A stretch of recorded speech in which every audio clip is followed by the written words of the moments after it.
A paz do Senhor, meu irmão, minha irmã, nós que somos servos e servas do Senhor Deus Altíssimo, estamos aqui hoje para trazer uma palavra especial da vida de Deus, da parte de Deus para a sua vida.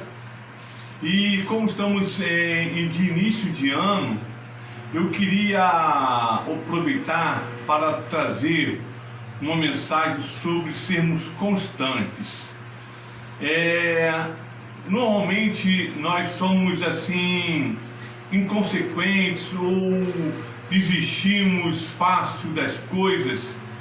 A Bíblia nos conta a história de Jesus falando de uma parábola que o semeador saiu para semear.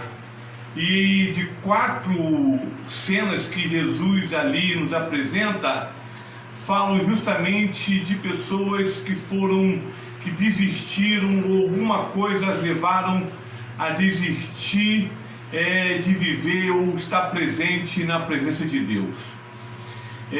Muitas das vezes nós desistimos dos nossos cursos, pessoas desistem de certas profissões e também desistem da fé. Uma das coisas que nós não podemos jamais desistir é de seguirmos a pessoa do Senhor Jesus, é desistirmos da salvação. Deus é um Deus do ânimo, Deus é o Deus da alegria, da dinâmica.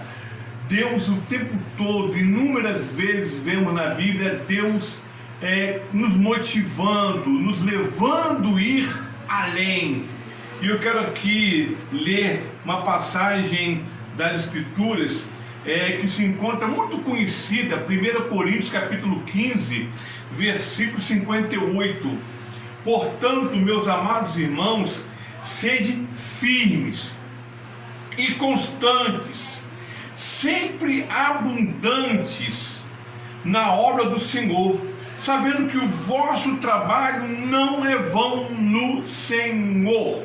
Então, 3 palavras aqui: firmes, constantes e sempre abundantes. Então, Paulo fala de firmeza, de fincarmos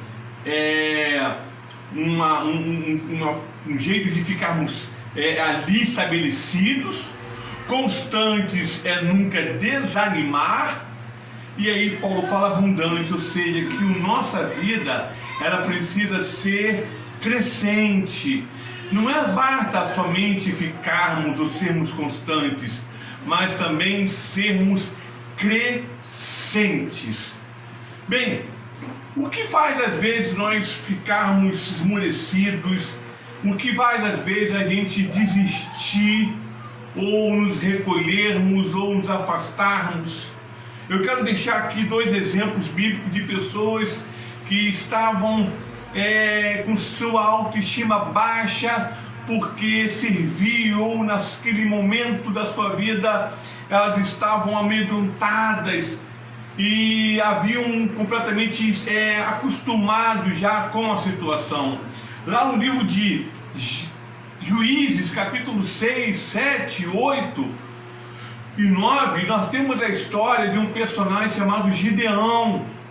A gente vai ver Gideão, ele fugindo, ele escondendo por causa dos midianitas, um povo que estava oprimindo a nação de Israel. E esse povo estava, no momento da colheita, eles roubavam a sua colheita numa forma de enfraquecer esta nação, de enfraquecer aquele povo na sua subsistência. E então Gideão estava escondendo algum tipo de trigo para que não pudesse ser tomado, levado pelos midianitas.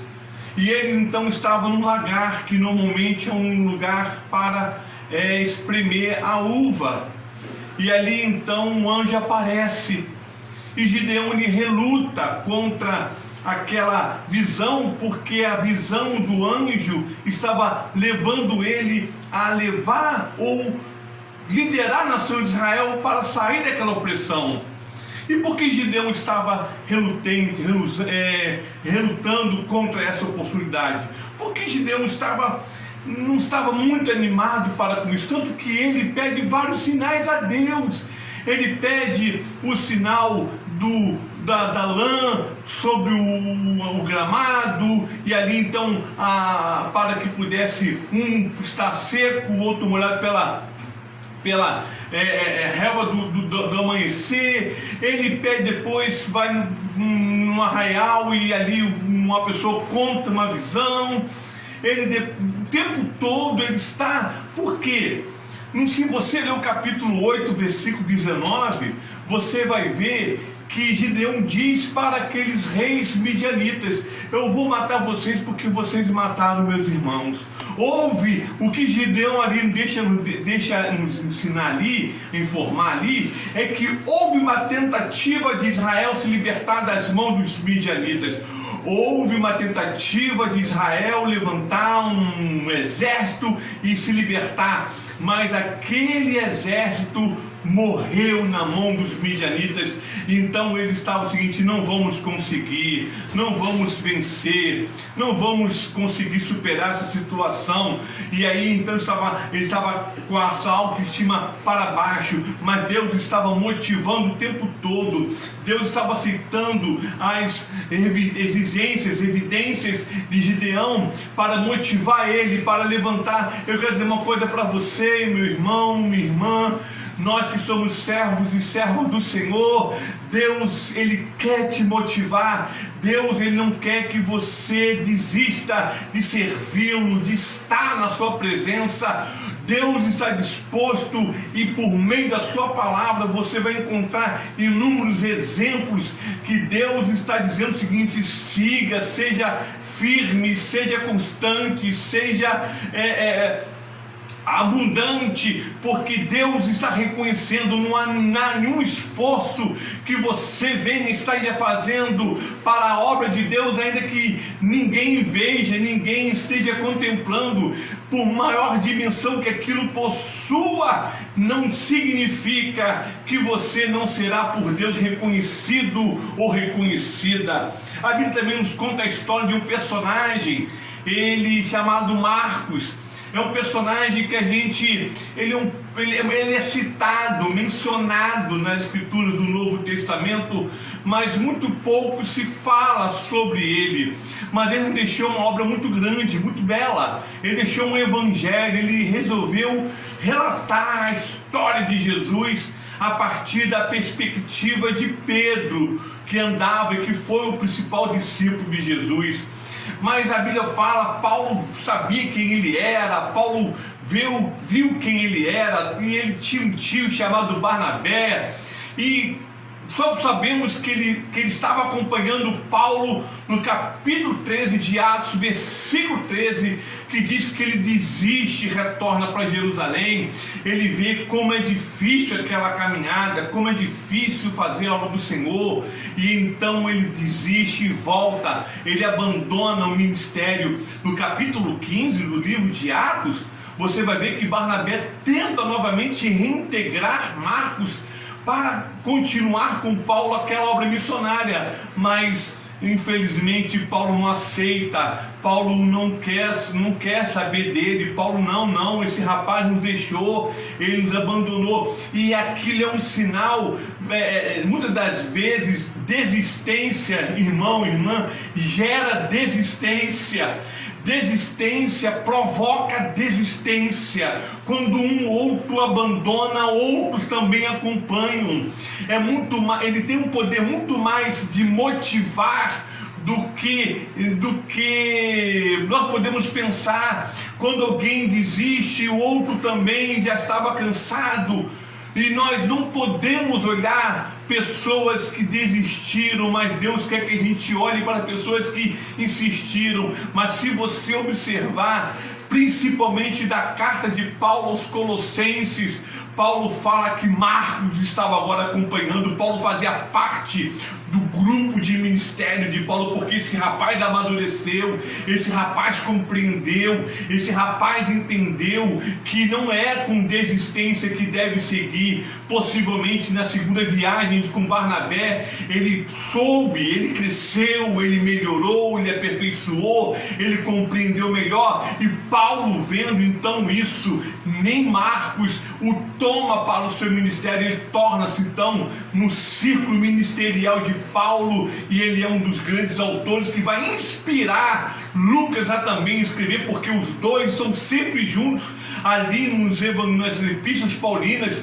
e ele vai inspirar Lucas a também escrever o seu evangelho. Veja você agora que aquele que era motivo de preocupação que pudesse tirar a inspiração ou motivação do outro, agora tornou-se um rapaz que motiva o outro a fazer aquilo que ele também faz. E Lucas, possivelmente, com muita certeza, tanto que 70% do que Marcos escreve, Lucas coloca no seu evangelho. Toda a trajetória que Marcos constrói no seu evangelho será a fórmula, o ideal de construção da biografia de Jesus que Lucas vai escrever. Então eu quero dizer uma coisa para você, meu irmão, minha irmã: desistência leva outros a desistir, perda de motivação leva outros também a perder motivação. Mas pessoas motivadas, pessoas insistentes, pessoas que permanecem constantes, gera constância, gera motivação, gera vontade de continuar, de trabalhar, de realizar. Então neste dia eu quero te pedir: mude as suas atitudes, mude os seus sentimentos, mude o exemplo que você e que Deus quer que você seja. Deus quer que você seja motivo de constância. Jesus, ele conta a história de constância, de pessoa que é firme e constante. Está lá no livro de Lucas, capítulo 18, versículo 1 ao versículo 9. Jesus fala sobre a questão da oração. E então Jesus vai falar sobre uma mulher, uma viúva, que pedia justiça a um juiz, mas o juiz, ele não queria, ele estava possivelmente com alguma tarefa mais importante na ideia dele, na cabeça dele, no pensamento dele.